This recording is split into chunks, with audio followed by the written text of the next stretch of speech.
Sir एक और चीज़ है जो झारखंड में इस बार हो रहा है, पहले महाराष्ट्र में भी हुआ और दुनिया भर के कई देशों में भी होता है कि सरकार के खिलाफ ही सरकार खड़ी हो जाती है, उन्हीं के मेंबर्स अपने पीएम या अपने सीएम के खिलाफ खड़े हो जाते हैं। तो यहाँ झारखंड में भी यही हो रहा है सर। झारखंड में ये केस थोड़ा अलग है। झारखंड का एक केस तो क्लियरली ऑब्वियस है कि उनके सीएम सोरेन जी ने खुद ही, वो माइनिंग मिनिस्टर थे, चीफ मिनिस्टर भी थे, माइनिंग मिनिस्टर थे, और उन्होंने खुद को ही एक कोल माइन एलोकेट कर दी जी। उन्होंने ये कोल माइन ये बोल के एलोकेट कर दी क्योंकि पहले भी मेरे को एलोकेटेड थी, मैंने कर दी जी। अब इसमें जो एक चीज बिल्कुल स्पष्ट है और क्लियर है कि जब आप अपने ऑफिस को फॉर प्रॉफिट यूज करते हैं, आप अपनी पोजीशन से डिस्क्वालीफाई होते हैं जी। तो ये उनकी डिस्क्वालिफिकेशन तो बनती है जी। अब बात आती है करप्शन है या नहीं।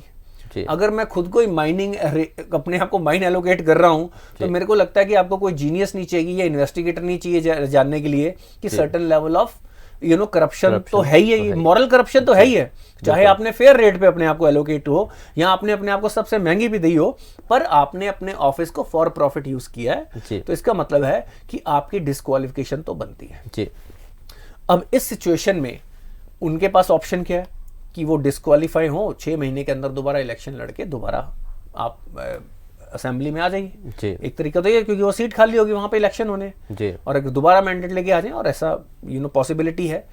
दूसरी तरफ इसको जेएमएम सरकार, आरजेडी सरकार, कांग्रेस सरकार मिलकर ये दिखाना चाह रहे हैं कि ये बीजेपी उनको डिस्टेबलाइज कर रही है जी।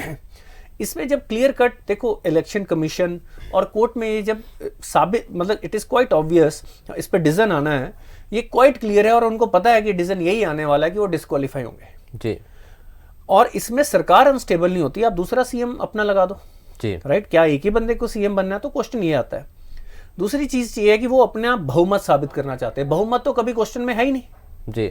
बहुमत तो क्वेश्चन में ही नहीं है, तो वो उसको करने का पर्पस भी एक मैसेज देना है जी। उसको साबित करने का भी पर्पस है कि हम ये एक मैसेज देना चाहते हैं कि भाई हमारी सरकार को डिस्टेबलाइज किया जाता है, हमें विक्टिम बनाया जा रहा है। तो ये एक मैसेज देने की कोशिश है। उसके अंदर कुछ ऐसे बिल जो बेसिकली पॉपुलिस्ट हैं, जो शायद सरकार को महंगे पड़े बाद में, उनको भी पास करने की कोशिश की जा रही है जी। तो ये है तथ्य इस केस के जी। अब ये अल्टीमेटली इलेक्शन कमीशन डिसाइड करेगा कि जो है ऑफिस को प्रॉफिट के लिए यूज किया गया कि नहीं। हमें तो क्वाइट ऑब्वियस लग रहा है कि देखो, मैं अगर किसी देश का, स्टेट का सीएम हूं और मैं अपने आप को ही सारे कॉन्ट्रैक्ट्स एलोकेट कर दूं, ये तो क्लियरली फॉर प्रॉफिट है।